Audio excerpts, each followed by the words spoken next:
morning and welcome to another edition of Around the Lakes presented by FingerLakes1.com. We're here to connect you with some of the exciting events and people in this fine region, and today we have Phillip Rahr, who is with an organization called Friends of the Outlet, which aims to advocate for the Keuka Outlet Trail in Yates County. He serves as Vice President of the Board of Directors, chairs the Community Relations Committee, and today he's going to give us the lowdown on the organization, a little bit of history around the trail, and some other interesting things going on this summer. Phillip, thanks for coming up. Hey, good morning. Thanks for having me. So, personal background. What inspired you to get involved with the Friends of the Outlet? You know, it was kind of almost a serendipity. I went to college at Keuka College, which is only a few miles from there.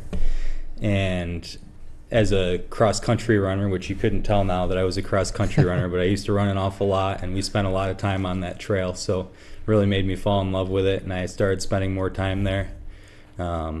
After I went away after grad school and I came back to work at the college again, I was asked to maybe consider becoming a member of the board of directors for Friends of the Outlet. And I had no idea where that was going to take me, and it's really taken off that we've been able to do a lot of interesting things that have been nice. So, obviously, an organization like this one, it always, there's sort of the ebb and flow of getting people involved. You have some people drop out, pick up, the ups and downs. How long has the organization existed, and how has that history related in comparison to the trail itself? Well, that's interesting. The trail itself has a ton of history. I mean, before the first white settlers came, we had Native Americans using the trail. There's geology and interesting things that go back 400 million years or longer. But as far as our organization, it's been around for about 30 years, give or take. And we've had a lot of great people throughout the history of our organization who've helped make it, to get it where it is. And right now, we're really kind of on an uptick as far as people being interested in it. It's a trail that, it's a hidden treasure, I think, for New York. And so we're finally starting to have people take notice and say, wow, this is a place that we've got to get out to and we've got to support.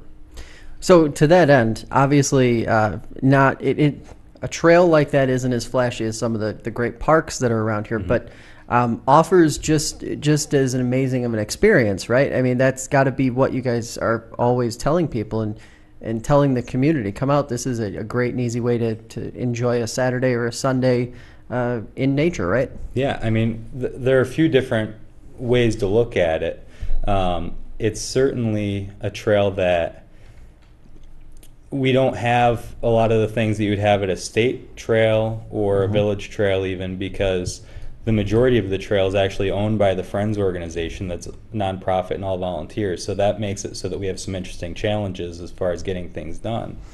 But when we talk to people about coming out, we've got some great events on the trail. We have events several weekends throughout the year. We have so much history that's surrounded by the trail. The first mill in western New York was built on the stream. It's the only natural stream connecting two Finger Lakes. There are a lot of really unique things, two really beautiful waterfalls. We have a turtle pond. You can still see some of the ruins of the industrial era when we had as many as 40 different mills on the stream at one time. You can see the canal toe bed from when it was a canal in the Erie Canal time. You can see remnants from when it was a rail bed from a railroad that replaced the canal. And so a lot of really interesting things, and just a nice place to go if you want to have a nice walk. How do you maintain that history while sort of moving forward and capitalizing on what it can be today? A lot of people are looking for those nature-driven experiences as things get more and more tech-driven and more urbanized. How do you maintain the history arm of that? Because obviously there is a lot of history there. Yeah. How do you maintain that without sort of losing sight of what it was long ago? Right. It's not easy. We have a lot of, it's a balancing act to some degree. There's a lot as far as history. There's a lot as far as nature. There's a lot photography opportunities, different things like that. Anything that you could do outside, you can do there, and there's a lot of interesting history. We've had a few actually history-related events so far this year.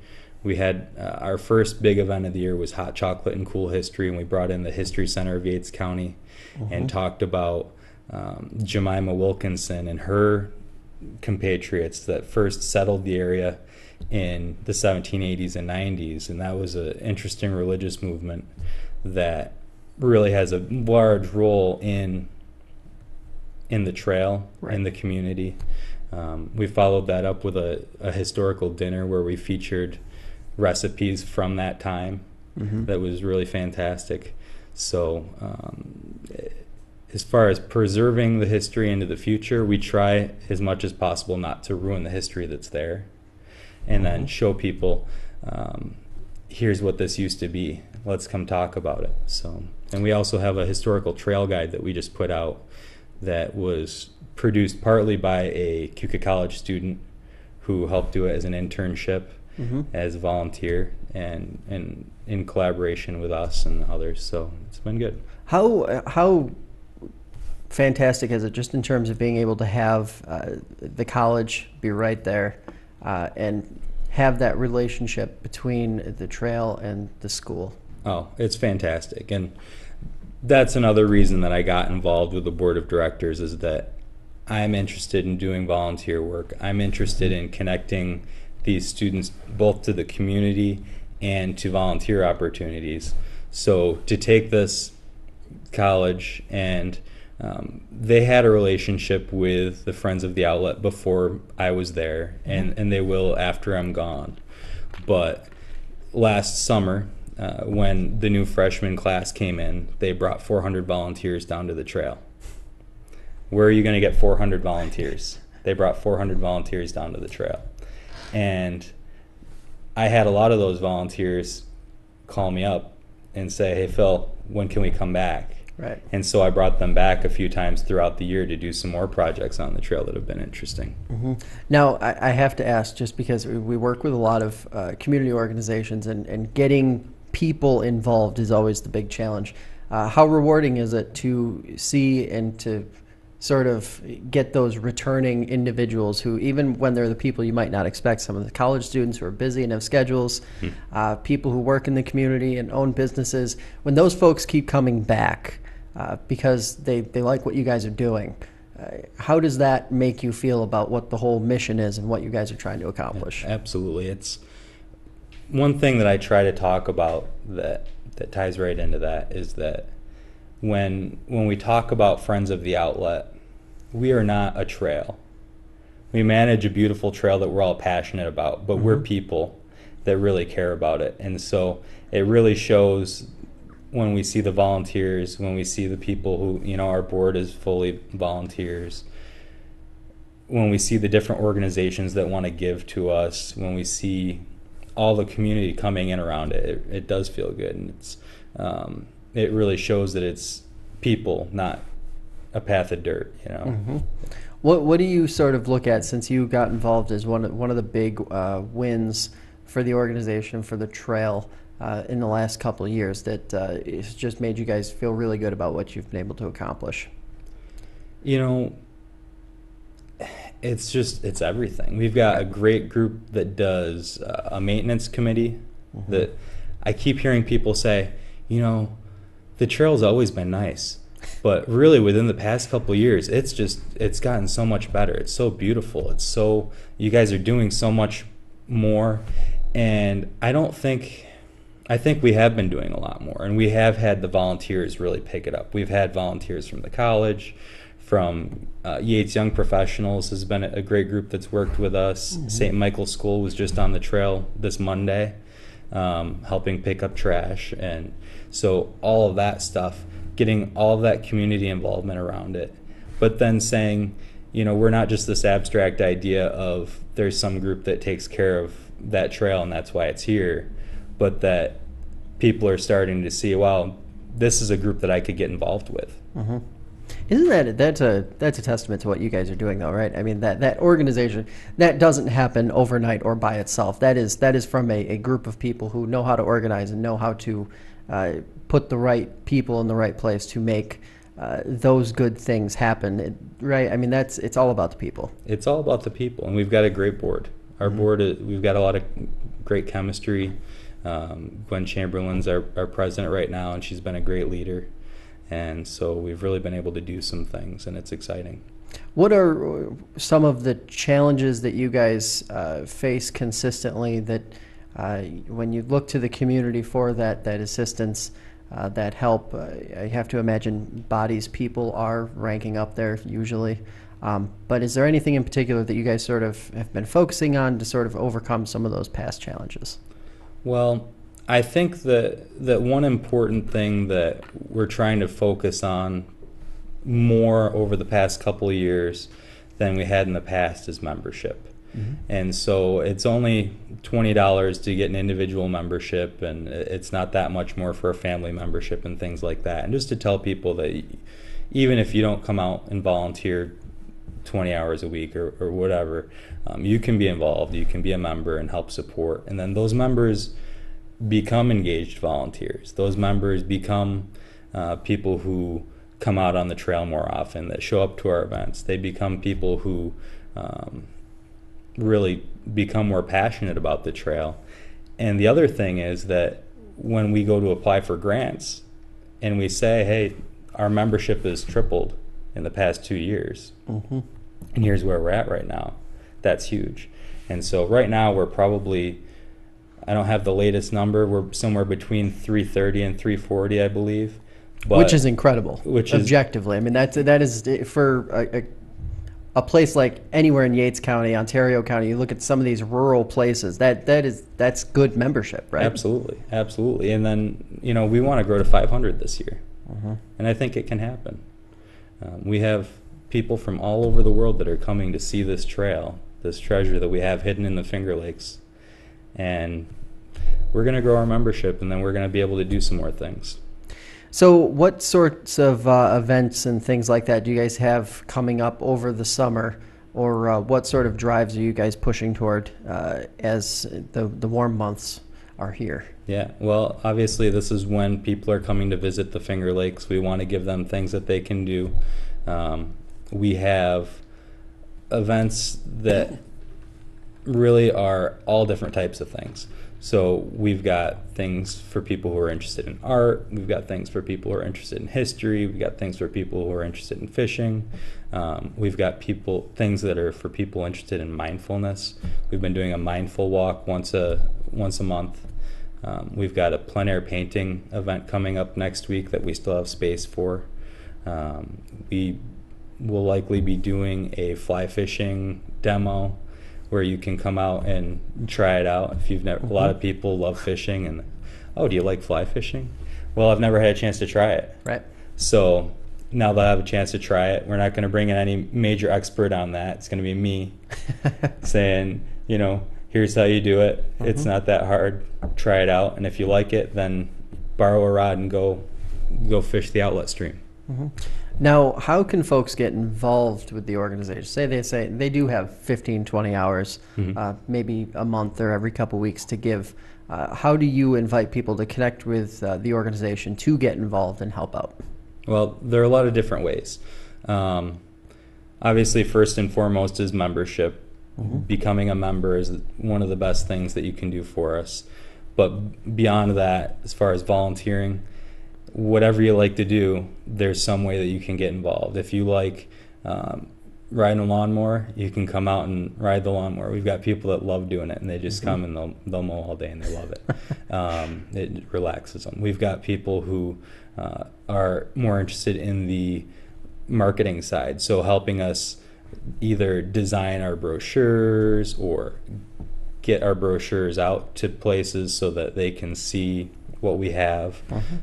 We've got a financial committee, so they deal with trying to find grants, trying to work on fundraisers, things like that. We've got people who are on the legal side of it, who try to come up with our different policies and procedures.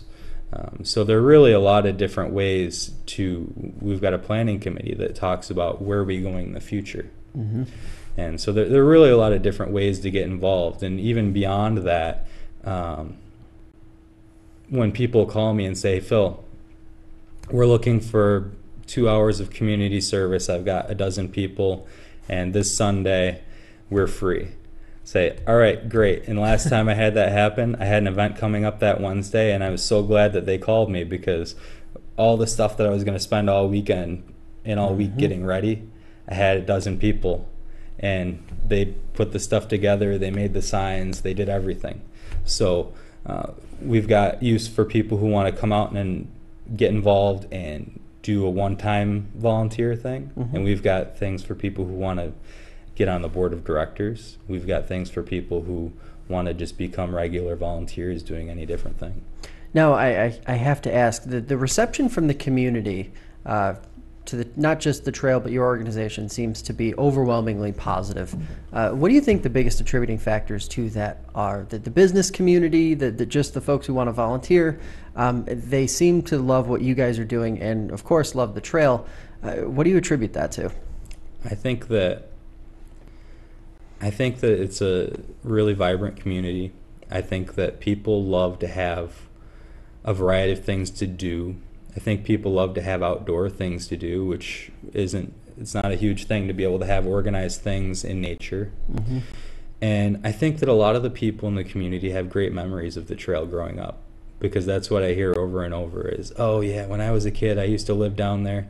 I even had this, I was volunteering at a veterans event in the fall, and there was an older gentleman, and I was riding him on a golf cart about a quarter of a mile to get from the parking lot to the place he was going. And in that time, he told me a story of when he was a kid and he lived next to the trail, but it wasn't a trail yet, it was a railroad, and it had a train on it that had 3 cars, and they called it the Dinky, and he used to ride it back and forth to Dresden. People have great memories of the trail, and we're trying to preserve those memories and make more. So I think people really love that, and I think people love the fact that we're going to have things like story hours and kids activities and history activities. There's just a lot of variety there. It is a truly family environment, right? I mean, that is it. All ages. It doesn't matter how old, what your physical capability is. Absolutely. Everyone can get out and enjoy the trail, right? Absolutely. And there are areas of it that are very friendly for even wheelchairs and otherwise. And there are areas that maybe aren't as much friendly for wheelchairs because the ground might be softer or rockier. And we're working on that. We actually just got a sample of a new surface that we could be able to do for part of the trail last week, and we're going to talk about it and see what we can do to make it more accessible and better for more people to be able to get out there. The thing that I always try to do when I'm focusing on what can we do for the trail is how can we make it so that as many people can enjoy this hidden treasure as possible. Now, are you guys on Facebook? How can people connect with you digitally? That always is the first way people want to connect with any sort of organization or anything like that. Where can they find you to sort of make that first connection? Absolutely. Well, it is. I'll remind everybody how I always remind our board is that it is all volunteer. So it might take a little bit longer to get something done, or it's all stuff that we're doing for each other and to help preserve this history and the nature. But we are active on Facebook. If you look at our Facebook page is Keuka Outlet Trail. If you want to check out our website to become a member or check out our event schedule or anything like that, it's keukaaoutlettrail.org. And there's a lot of great information there and photos and other things. All right. Well, I really appreciate the time today coming in talking about all this, and I'm sure we'll be having you back to talk more about the events and how things are going as you guys progress toward that membership goal that you're pushing toward this year. Absolutely. Thank you.